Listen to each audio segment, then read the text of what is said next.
नमस्कार दोस्तों, आप सभी का एक बार फिर से स्वागत है हमारे चैनल जनरल अफेयर्स में। उम्मीद करता हूं कि आप सभी अच्छे होंगे और आप सभी की हेल्थ भी अच्छी होगी। तो चलिए बढ़ते हैं हम अपने आज के टॉपिक पर, जो कि है क्या कारण है कि जो लक्षद्वीप आजकल बहुत ज्यादा चर्चा में आ रहा है। तो चलिए समझते हैं इसे। अब कुछ जानकारी प्राप्त कर लेते हैं लक्षद्वीप के बारे में। लक्षद्वीप की कैपिटल कावारती है और लक्षद्वीप की जो टोटल पॉपुलेशन है वो करीब 65,000, वो 2011 के सेंसस के अनुसार, और इसका जो टोटल एरिया है वो करीब 32 स्क्वायर किलोमीटर्स है। और ये यूनियन डिस्ट्रिक्ट स्टेट है, यूनियन टेरिटरी है, और जिला पंचायत की एक सीट है, एक ही एमपी है यहाँ पे। और जो पॉपुलेशन ग्रोथ है 2001 से 2011 के बीच वो 6.3% है।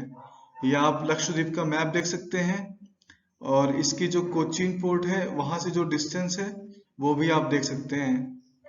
और इसकी कैपिटल है कावारती, और इसके जो सबसे सदर्न आइलैंड है वो है मिनिकॉय, और इनके बीच से 9 डिग्री चैनल भी जाता है। जो लक्षद्वीप है वो एक 36 आइलैंड्स का एक समूह है, और जिनमें से जो 10 आइलैंड्स हैं वो इनहेबिटेड हैं। और इसको यूनियन टेरिटरी का दर्जा 1956 में दिया गया, और इसका जो लक्षद्वीप नाम है वो 1973 में पड़ा।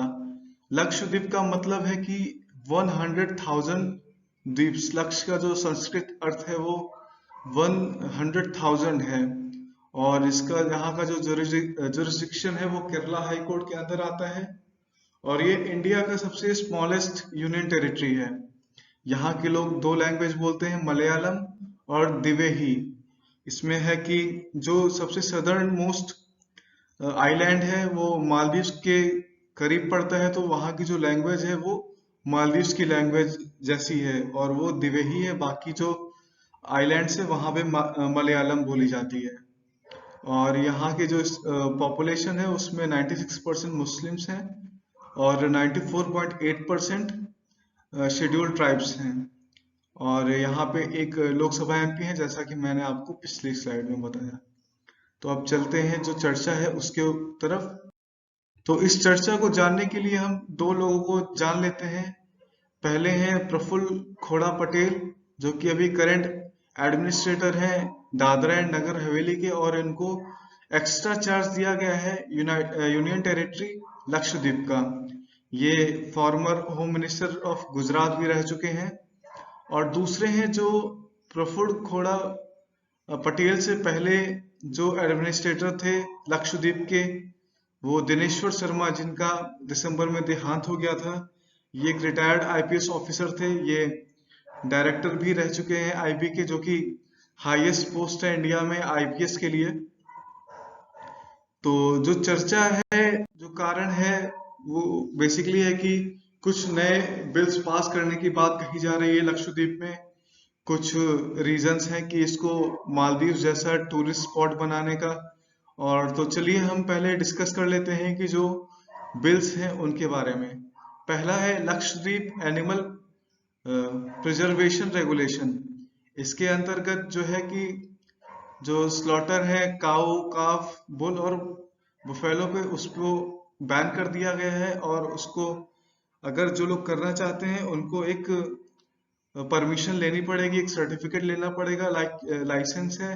अगर ऐसा करते नहीं पाए जाते हैं और तो उनको जेल भी हो सकती है अप टू 1 ईयर की, और 10,000 रुपीज का फाइन भी ये देना पड़ सकता है। और जो इसके अंतर्गत आता है सेल, ट्रांसपोर्ट और storage of beef and beef product का है, जो उसको करने के लिए आपको लाइसेंस की जरूरत पड़ेगी वहां पे। जो दूसरा बिल है वो है लक्षद्वीप पंचायत रेगुलेशन 2021। इसके अंतर्गत क्या है कि जो लोग ग्राम पंचायत का वहां पे इलेक्शन लड़ना चाहते हैं, उनकी जो चिल्ड्रन है वो मैक्सिमम 2 होने चाहिए। लेकिन डेट ऑफ रेगुलेशन से पहले जिनके 2 चिल्ड्रन हैं, उनको इस चीज से 2 हैं या 2 से ज्यादा है, तो उनको इस चीज में छूट दी जा रही है कि उसके बाद उनके और बच्चे ना हों तो वो एलिजिबल रहते हैं पंचायत चुनाव लड़ने के लिए। ये है लक्षद्वीप पंचायत रेगुलेशन बिल। अब अगला जो है सर्विंग लिकर टू टूरिस्ट, इसमें क्या है कि जैसा कि मैंने आपको बताया कि मेजोरिटी जो यहाँ पे है मुस्लिम्स की है, और मुस्लिम्स में लिकर को बैन ही माना जाता है हमेशा से। तो अब यहाँ पे इशू क्या है कि जो इस बिल के बाद जो है कि जो यहाँ पे टूरिस्ट प्लेस है और जो टूरिस्ट रिजॉर्ट है वहां पर लिकर सर्व किया जा सकता है, और इसको अभी सिर्फ एक आइलैंड में जो कि इनहेबिटेड है, बंगाराम, वहां पे सर्व करने की परमिशन दी गई है।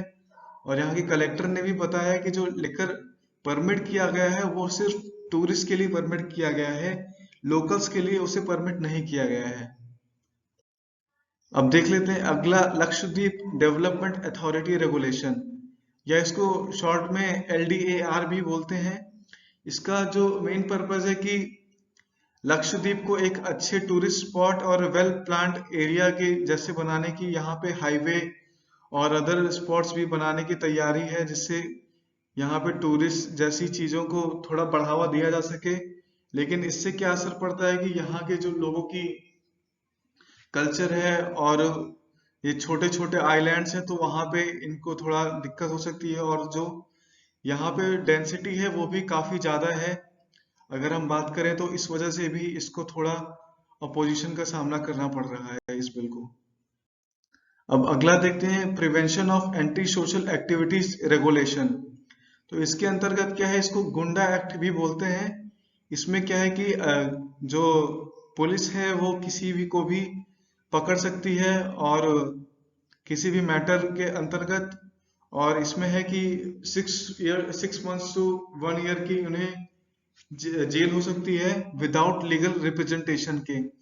यहाँ के कलेक्टर ने इस बिल को लेकर के सफाई दी है कि वैसे तो ये जो यूनियन टेरिटरी है वो काफी पीसफुल है, लेकिन कुछ एक्टिविटीज ड्रग्स की रिपोर्ट की गई है और वेपन्स की, लाइव एमुनेशन की भी एक्टिविटी यहाँ पे देखी गई है। तो यहाँ की यूथ को इन सारे मिसगाइड और इलीगल बिजनेस से दूर रखने के लिए इस गुंडा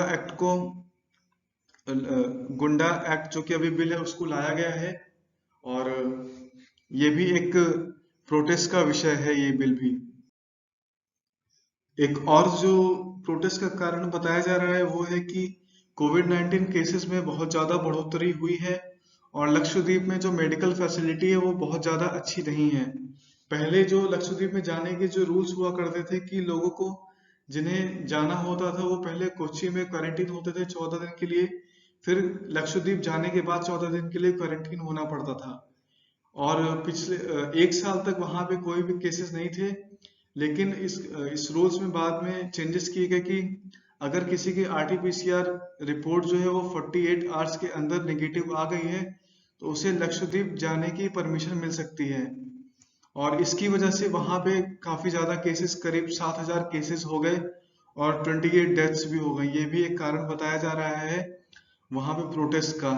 तो ये कुछ कारण और थे, और जो बिल थे जिनकी वजह से ये चीजें हुई हैं, और इनको लाने के लिए एडमिनिस्ट्रेटर प्रफुल्ल के पटेल के एडमिनिस्ट्रेशन में आए हैं, तो उनको भी काफी विरोध का सामना करना पड़ रहा है। तो ये इशू था जो मैंने आपको बताया लक्षद्वीप में जो चल रहा है। उम्मीद करता हूँ कि आपको ये वीडियो बहुत पसंद आई होगी और आपको कुछ जानने को जरूर मिला होगा।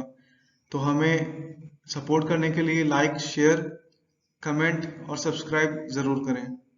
Thanks for watching.